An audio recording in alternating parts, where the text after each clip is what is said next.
Bismillahirrahmanirrahim. Assalamualaikum warahmatullahi wabarakatuh. Nama saya Rahmatullah Al-Fajri, NIM 2014020085. Pada kesempatan kali ini saya akan menjelaskan tentang administrasi kesiswaan. Yang pertama, pengertian administrasi kesiswaan. Administrasi kesiswaan merupakan proses pengurusan segala hal yang berkaitan dengan siswa di suatu sekolah, mulai dari perencanaan, penerimaan siswa, pembinaan selama siswa berada di sekolah, sampai dengan siswa menamatkan pendidikannya, melalui penciptaan suasana yang kondusif terhadap berlangsungnya proses belajar mengajar yang efektif. Selanjutnya, tujuan dan fungsi administrasi kesiswaan. Tujuan administrasi pendidikan adalah diarahkan pada peningkatan mutu kegiatan pendidikan pembelajaran baik intra maupun ekstrakurikuler, sehingga memberikan kontribusi bagi pencapaian visi misi dan tujuan sekolah, serta tujuan pendidikan secara keseluruhan. Dengan demikian, administrasi kesiswaan di organisasi sekolah disusun untuk memberi petunjuk bagi penyelenggara dan pengelola administrasi di sekolah, agar pelaksanaan administrasi kesiswaan dapat tertib dan teratur sehingga mendukung tercapainya tujuan sekolah. Fungsi administrasi sebagai kesiswaan adalah sebagai wahana bagi siswa untuk mengembangkan diri seoptimal mungkin, baik yang berkenaan dengan segi-segi individualitasnya, segi sosial, aspirasi kebutuhan, dan segi potensi siswa lainnya. Selanjutnya, kegiatan-kegiatan administrasi kesiswaan. Yang pertama, penerimaan peserta didik baru. Misalnya, pendaftaran calon peserta didik, pengumuman calon yang diterima, dan registrasi. Yang kedua, pencatatan peserta didik baru dalam buku induk dan buku kleper.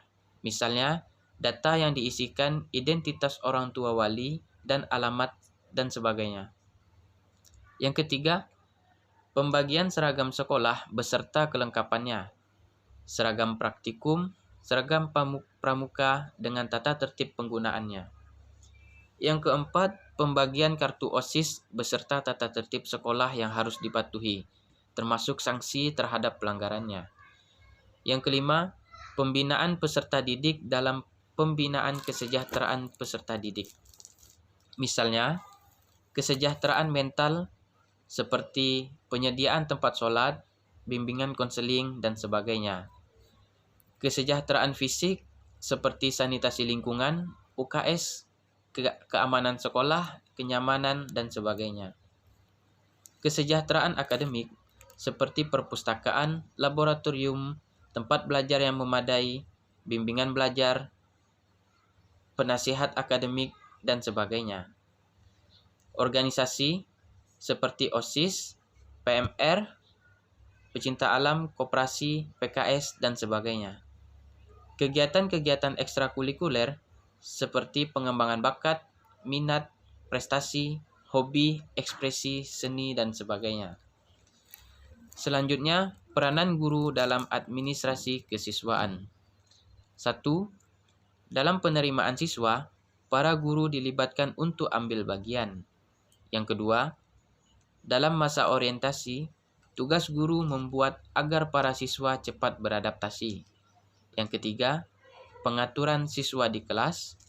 Yang keempat, dapat memotivasi siswa, guru harus mampu menciptakan suasana yang mendukung. Yang kelima, dalam menciptakan disiplin sekolah atau kelas yang baik, peranan guru sangat penting karena guru dapat menjadi model. Peranan guru dalam administrasi pendidikan sangatlah berpengaruh. Dengan pengalaman dan pemahaman yang baik tentang administrasi di berbagai bidang di sekolah, guru dapat menjadi seorang administrator yang terampil dan handal, sehingga dalam pelaksanaannya dapat berjalan dengan baik. Mungkin ini saja materi yang dapat saya sampaikan. Kurang dan lebih saya mohon maaf. Wabillahi taufiq wal hidayah. Wassalamualaikum warahmatullahi wabarakatuh.